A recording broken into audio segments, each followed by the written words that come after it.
What does your perfect Christmas look like? Can you picture the tree? How the lights will be arranged? What sorts of ornaments are hanging there? How they will glitter?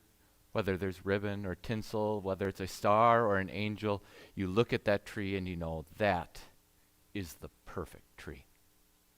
What does your perfect Christmas look like? You look and there's presents all over the floor. Things that are just right for all the people on your list.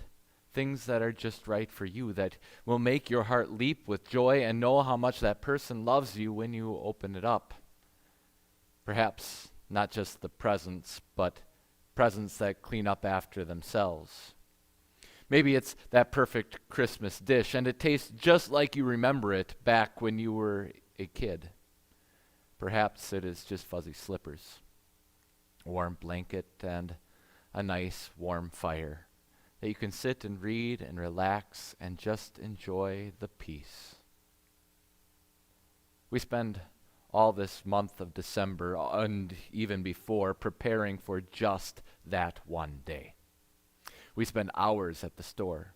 We spend hours decorating. We spend hours cooking and preparing. We spend hours wrapping and setting out underneath the tree. We do all this work and we build up all of this stress because we want to make sure that Christmas is special. We want to make sure that it is just right. We want Christmas to be perfect.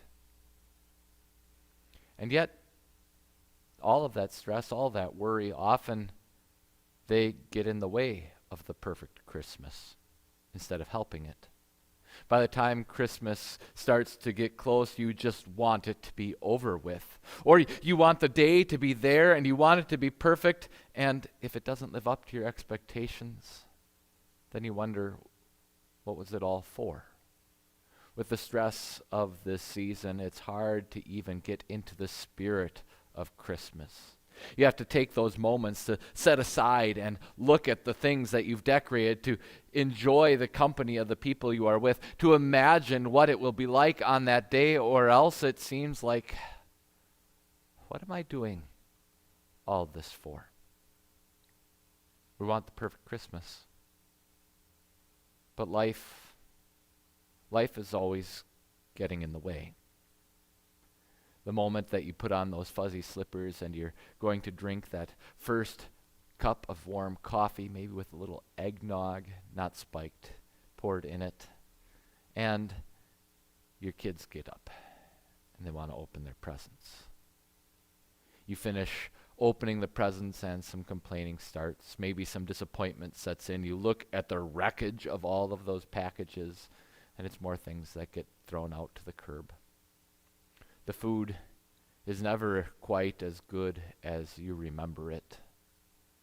And maybe it's the people who aren't there. People that you've lost. People you miss. People who live too far away that you can't celebrate with them. And so how can you have the perfect Christmas if you don't have them? Sometimes the perfect Christmas is ruined by that ill-gotten word we speak, that thoughtless action we do, that neglected phone call that we just forgot to make. And that perfect Christmas slips right from our hands. And I want you to think for a moment, why do we put all of that effort, all of that energy into making sure we have the perfect Christmas? I think it's because we crave and we need what Christmas is all about. We often say the spirit of Christmas is family, or the spirit of Christmas is giving, and both those are fine answers. But what we really crave is peace. To know that everything is right. To know that everything is where it's supposed to be. To know that we are loved, that we are in the right place, and that we are doing the right things. To know that we and our lives matter. That is what we want from Christmas. That is what we work at all month of December trying to build. That is what we will put all of that energy into Christmas Day for. so that we can have the peace of knowing this is the way it's supposed to be. This is just the way we want it to be. And yet, no matter our best efforts, sometimes exactly because of our best efforts, the perfect Christmas and that perfect peace slips right through our fingers. And it's because we look in all of the wrong places. We know that it's not about the presents, but we don't really find it with the family and the people we love either. There's often discord there or things missing. It's not in the food. It's not even in the jolly songs that people listen to starting after Halloween. It's not in the decorations and the lights twinkling and all of these things. The perfect peace can only come from the one who gives it. It can only come from God. God spoke to the prophet Micah a long, long time ago when there was no peace, when war was on the doorstep, when everything that God's people did seemed to go wrong, when they were fighting amongst themselves and fighting amongst their enemies and they were losing, when all the promises of God seemed so far away.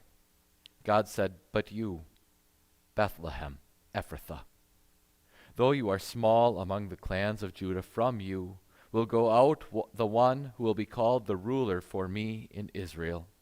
His going forth are from the beginning, from days of eternity. He will stand and shepherd with the strength of the Lord, in the majesty of the name of the Lord his God. They will dwell securely, for at that time he will be great to the ends of the earth. This one will be their peace." What we crave at Christmas is exactly what God sent at Christmas. His Son, your Savior, in that little town of Bethlehem. We can't have peace without it.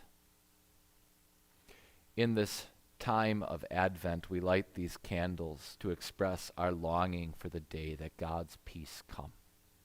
So that on Christmas, when everything is lit up bright, we can see the glory of God's love for us.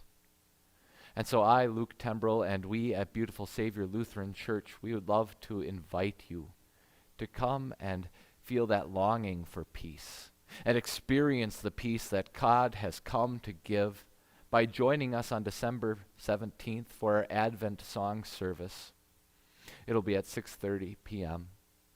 And then to join us again on Christmas Eve and on Christmas Day.